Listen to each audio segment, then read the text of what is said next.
Яз, билгеле һәр фасылның үз күрке. Кышкы тынлыкны тәмам юкка чыгарып, карларны ишеп, гөрләп яз килеп керде. Озак көттек без аны. Бу көннәрдә язның беренче хәбәрчеләре кара каргаларны тотып сөясе килә хәтта. Ә күкне ярып кыңгылдаучы кыр казларын күрүгә яшьләр килә күзгә. Кайлардан ниләр күреп кайттыгыз икән сез кошлар? Ничә чакрымнар узып ел сайын туган җирләрегезгә кайтуыгыз гаҗәпләндерә дә, сөендерә дә. Димәк, тормыш дәвам итә.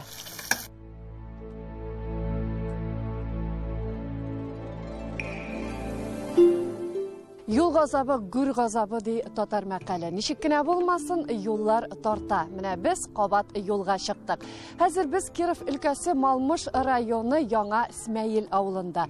Ә мин менә кошандыр әби патша заманында катаржаннар салган юлдан атлыйм. Нәкъ шушы юлдан Себергә сөрелгән безнең халкыбыз. Бу тарих. Ә бүген ничек яшисең, Яңа Исмәил? Тик бүгенгесен барлаганчы тарихка кагылсак дөрес булыр. Яңа Исмәил авылы безнең ничек барлыкка килгән соң? Ике төрле версия бар. Беренчесе, аның элек Балтач районы безнең күрше районда Татарстаннан. Шунда җир җитмәүчелек җиргә кытлык булган вакытта татарлар шушында безнең монда җирләр бай җир булган, җирләр күп булган, бернинди әле кеше яшәмәгән җиргә шулай күчеп килергә теләгәннәр. Ә икенче версия буенча инде 18нче гасырның башында кергәч тә Иван Грозный бит татарларны күпләп чукындыра башлаган. Менә шуннан ул күбрәк тә ул Татарстан республикасына бит кагылган инде. Ә безнең бу якларда тыныч булган, урманнар булгачтан. Менә шуннан куркып 4 гаилә менә шушы безнең җирлеккә килгәннәр. Алар берсе Иштек, берсе Нәзир, берсе Үтәгән дигән 3 гаилә калган, ә 4нчесен кем белмибез, чөнки 4нче гаилә китеп барганнар, ышатмаганнар. Чыннан да бу Яңа Исмәилнең урыны бик матур булган. Менә аның бер ягыннан бик таулар булган, ышыклый торган төрле җилләрдән, бер ягында куе урманнар булган, ә бер ягында уң як ярында аны хәзер Парички китәк диләр, теге кече китәк елгасы булган. Бөтен уңайлыклары булган һәм алар монда килеп урнашканнар. Менә шуннан безнең тарих башланып китә инде. 1901 елда беренче мәдрәсә ачыла монда бу Яңа Исмәилдә. Һәм 1903 елдан башлап 1974 елга кадәр безнең мәчеттә инде аны бөтен дөньяга танылгандыр дип беләбез. Бездә Мөхәммәдзия дигән мулла булган, торган, муллалык иткән. Менә шул 70 елдан артык мулла булып торган. Ул Каюм Насыйриның укучысы булган, арифметика китабы язган шул елларда инде шул вакытта. Аннан соң астрономия белән дә шөгыльләнгән, география белән дә шөгыльләнгән, менә шушындый галим кеше булган. Аның шәкертләре бик күп калган. Ул шушы мәдрәсәдә дә эшләгән һәм кызлар эчендә аерым аның менә хатыны инде тормыш иптәше Карт абыстай булган, ә кызы Сәйдә апа, әле мин дә аны хәтерлим, 70нче елларда Сәйдә апага барабыз дип яшь абыстай дип йөрткәннәр. Менә безнең менә шушы авылдагы бөтен менә олы яшьтәге хатыннар менә шушы нан дини сабак алып, менә бөтенесе дә абыстай статусына хәтле менгәннәр дип әйтсәм дә ялгышмам. Авыл бик дини авыл. Яңа Исмәил халкы авылын ярата, тарихны хөрмәт итә. Менә безнең янда 18нче гасырдан калган иске мәчет һәм аңа терәп яңа Аллаһ йорты булдырганнар.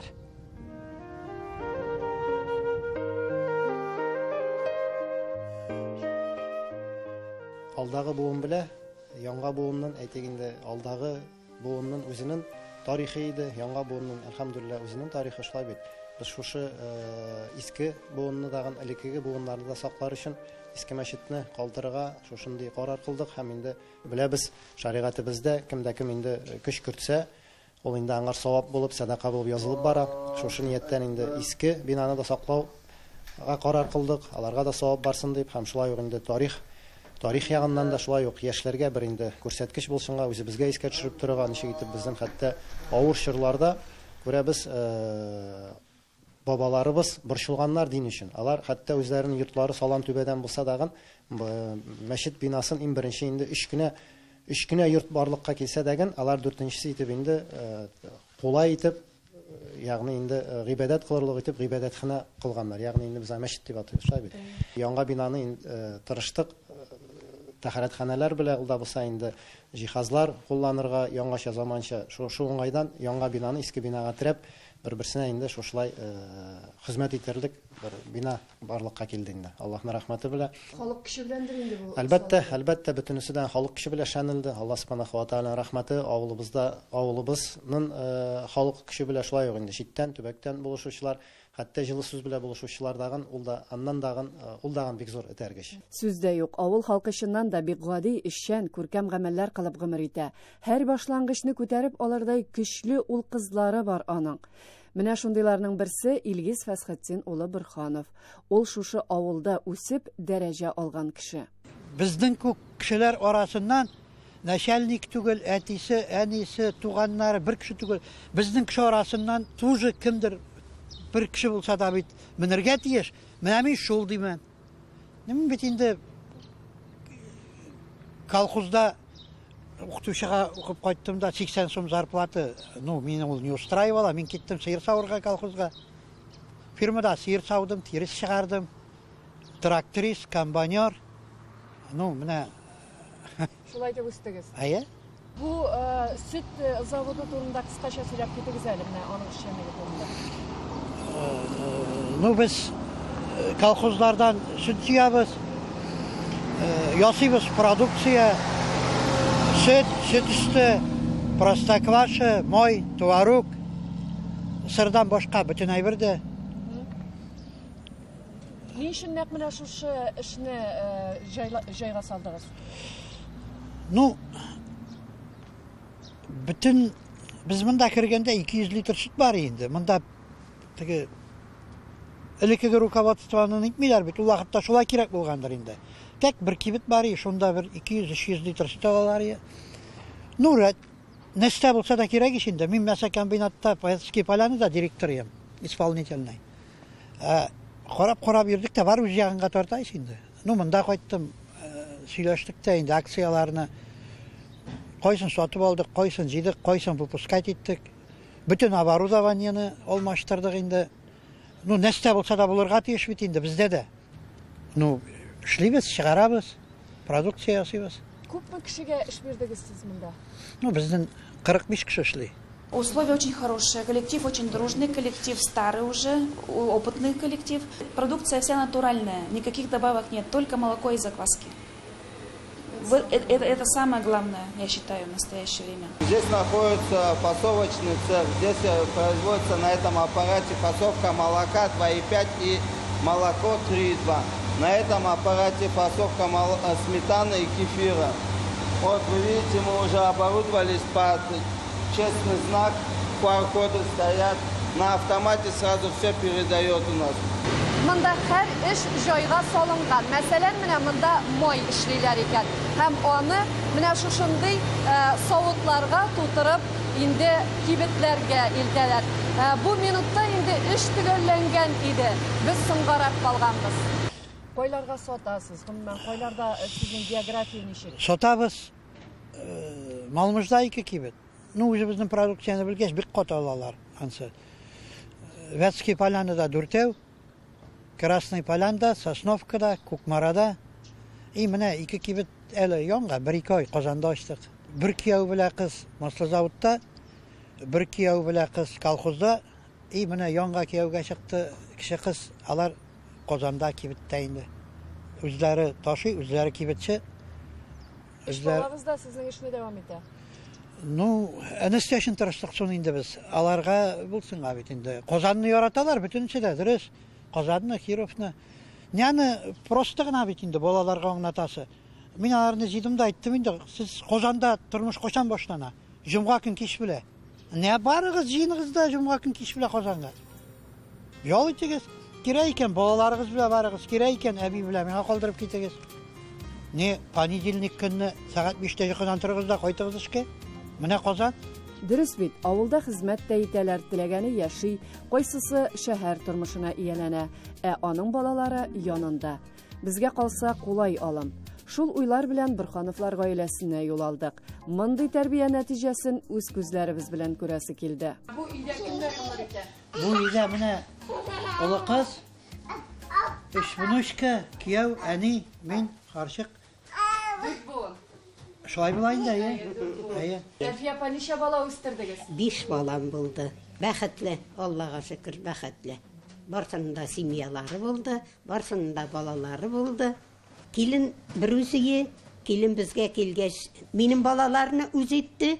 Алар миннән башка шыраган чакны, әнә бүлмәдә бикләнеп түгел, ябып, дусларча бер семья сөйләшә торганнары килгән арада әле хәзердә. Алаппай, берзлексез. Миңа караганда мин төрле җирдә булам инде. 5 бала булгач, алар Алаппайда булалар, барсы да. Меня приняли очень, как сказать, хорошо. Они всегда меня поддерживали. Все сестры, брат старший, с девчонками как бы была старшая сестра, она мне и сегодня как подруга. Младшие 2 сестры, сестренки, они тоже вот сегодня как бы, мы очень дружны.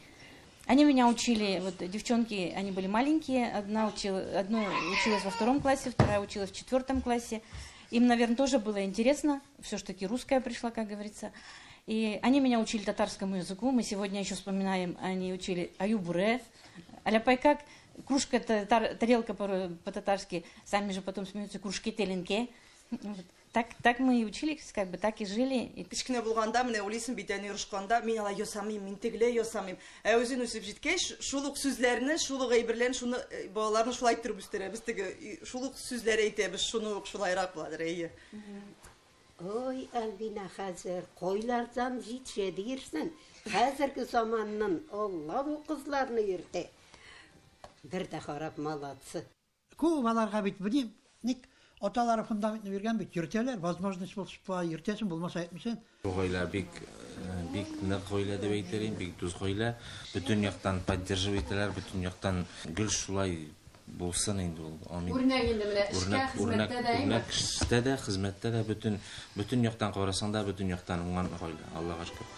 Менә шундый бөтен яктан уңган гаиләләр тота яңа Исмәгыйльне. Эшмәкәрләре дә байтак. Билгеле, бер тапшыруда гына барысы хакында да җиткереп бетереп булмый. Гомумән, бу авылда бик үзгә, кунакчыл халык яши. Без алар белән күптәннән хәбәрдар. Әйдә, кунаклар килә икән, рәхим итегез. Безгә керегез, үзләр тартыгызмы? Ләйсәнә Садырдинова, рәхим итегез. Әйдәгез, рәхмәт. Хөрмәтле тамашачыларыбыз, һәр бер авылның менә үз ак әбисе, бабасы була. Менә хәзер без Илдус абыйның өендә. Беләсезме, менә бу авылның гореф-гадәтләрен саклау, аның тарихын саклауда аның өлеше бик зур.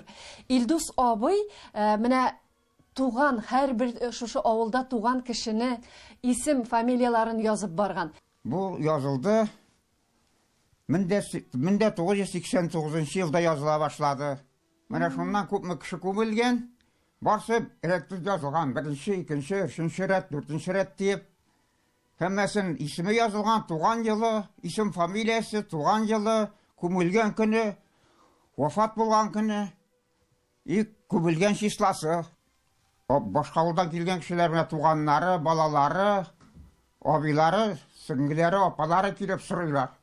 Минем шундый туганым бар, кайда күмелгән микән дип. Мин шуларда барып күрсәтәм, менә бу рәттә, менә шушы числода, шушы елда, шунда күмелгән дип күрсәтеп, шәрдган куялар. Менә нинди изге хезмәт белән шөгыльләнә бүген безнең Илдус абый. Ул бу йортны үз куллары белән салган. Дөрес, бу якларда йорт салуга хирыс халык гомер итә. Ничә бала үстердегез? Мин 2 малай үстердем. Бер малаем хәзер Шаллыда тора. Икенче малаем белән шу үзем йортта торам. Бик булыш әйбәт, бик тыныч, бик ни сүзне тынмый.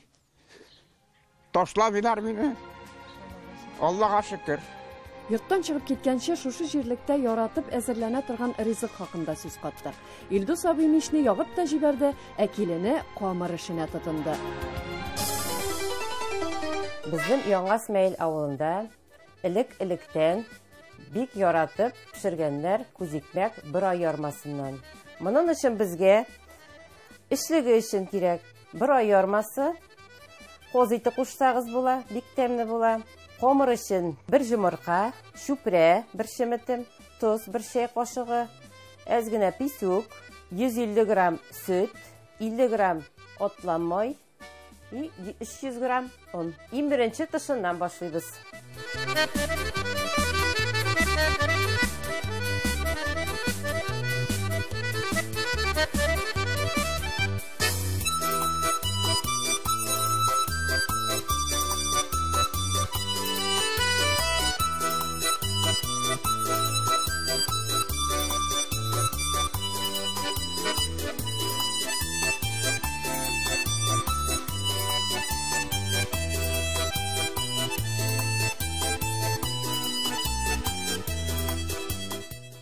Қалынлығы мен көрінерлік боларға тиіс.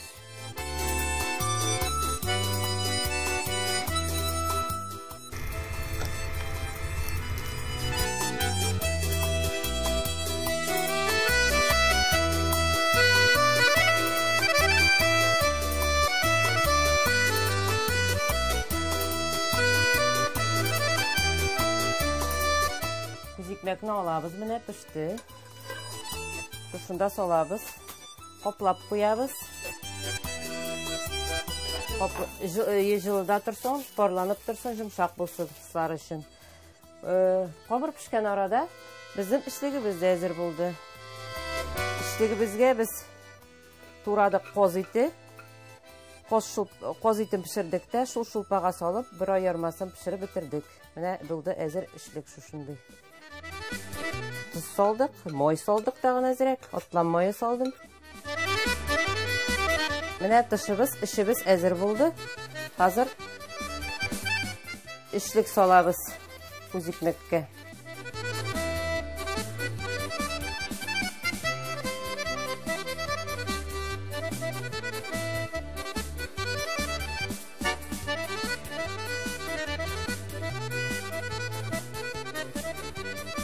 Менә біздің бұрай күзекмәклері әзір болды.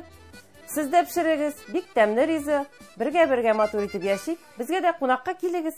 Ақ шешеклер кебі қар яуа, хәтерләтіп емлі май кешіп, жұмыр шешек отқан туғайда,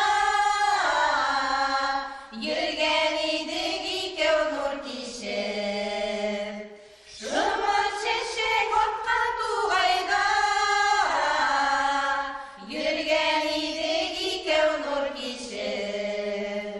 Тұрмыш юлларыбыз шул кеште, айырылды түрлі яқларға, шулайда икем гүлисте, алыштырма маны ятларға. Безнең ансамбльнең исеме Умырзая. Умырзая ул элек-электән яз, чисталык һәм сафлык символы булып тора. Без бәлки шуңададыр үзебезнең ансамбльне шушы матур шешкә исеме белән кушырга булганбыздыр. Аллага шөкер, менә матур булып кына эшләп киләбез. Барыбыз да моңга гашыйк. Монда моң хезмәт белән үрелеп бара дисәк дөрес булыр. Без килүгә кул эшләреннән күргәзмә дә ясап куйганнар иде. Уңган булган безнең халкыбыз. Билгеле инде без һәр авылда менә шушындый кул осталарын эзлибез һәм алар табыла. Менә минем янымда нәкъ шушылай безнең халкыбызның элек-электән калган гореф-гадәтләрен бүген дә яшәтүче ханым, ул калфаклар тегә. Түбәтәй калфак ул татар халкының милли киеме. Biz бик яратабыз калфак тегәргә. Инде детсадта эшләгән вакытымда ук мин калфак тотып керсәм группага, балалар җинысы татарча бии башлыйлар иде. Менә шуннан соң аңладым инде. Балаларга кичкенәдән татарча тәрбия бирергә кирәк. Сүз дә юк, тәрбиядән тора барысы да. Яңа Смәйл авылына килеп керүгә Бөек Ватан сугышында катнашкан, һәлак булган батырларга куелган һәйкәл каршы ала. Безнең Карамакта 6 авыл, шуның икесе татар авылы. Яңа Смәйл белән Салкын Чишмә, минем туган авылым. 2 Удмурт авылы, Паркитәк белән Удмурт Китәк һәм 2 Мария авылы. Алдар белән Каменный Күлеш дип атала. Инде күп еллар шушында торалар. Инде бер кайчандагы бер конфликтка килеп чыкканы юк, битмәсен берсе хөрмәт итәләр. Бәйрәмнәрдә берсе тәбрик итәләр. 1100 тирәсе халык яши. Шуның bir 60%, 70% дисәң дә татарлар, ана икенче урында удмуртлар торалар, өченче урында марилар һәм берничә урыс бар, үзбәк, таҗиклар да бар, бер-ике генә алар әз инде. Күпчелеге татарлар. Халык менә нәрсә белән шөгыльләнә авыл җирлегендә?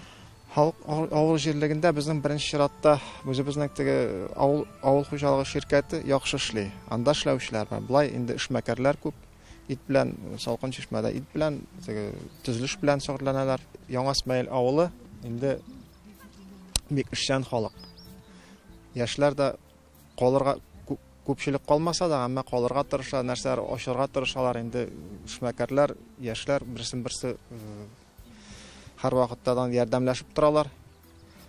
Шунда ук безнең ит эшкәртә торган ширкәт бар, пилмән ясый торган ширкәтләр бар, калай бөгә торганнары, ике пластик тәрәзә ясый торган ширкәт бар. Инде шуның белән шулай ук тагын берничә шул төзелеш белән шөгыльләнә торган ширкәтләр бар инде. Барсы даган ярдәм итәләр. Администрация ягыннан инде бөтен мөмкинчелекләр булдырдык. Менә юлдан башка бөтен нәрсә дә бар. Хәтта менә килгәндә күргәнсең, районда булмаган нәрсәләр дә бездә бар инде. Безнең садикта районда иң әйбәте. Шул иң әйбәт балалар бакчасына да кирип чыгарга булдык.